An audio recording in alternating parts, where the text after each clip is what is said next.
parler de DBS aujourd'hui.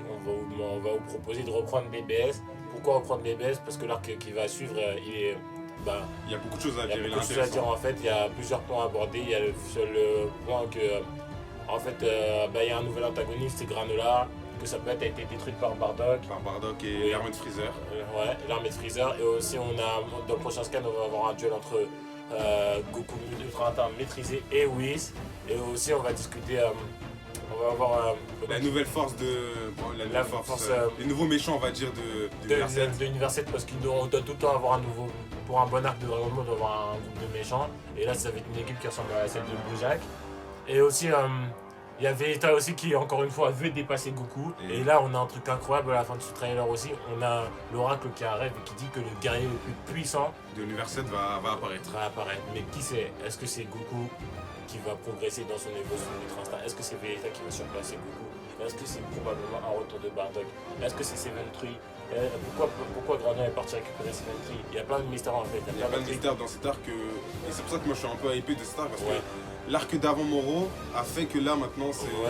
Que ça nous a encore plus hypé en fait. On peut se dire que le personnage est un peu bizarre, on peut se dire que c'est Bojack Beast, mais DBS c'est la vie. Parce que DBZ quoi. Et on sera toujours hypé quoi qu'il arrive. Même si l'auteur il a du mal à se renouveler, là il a quand même réussi à faire des choses.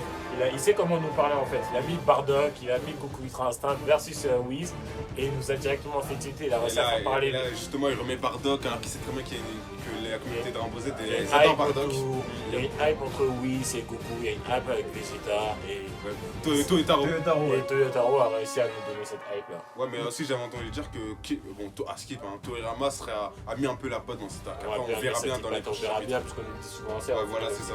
Mais là vous dites depuis tout à l'heure que vous aimez beaucoup DBS les gars, mais est-ce que c'est pas ça que vous pourrez reprocher à DBS par exemple de tout le temps recouper un peu sur DBZ, de reprendre une reprise? On pourrait justement, comme on l'a dit dans cette vidéo, on pourrait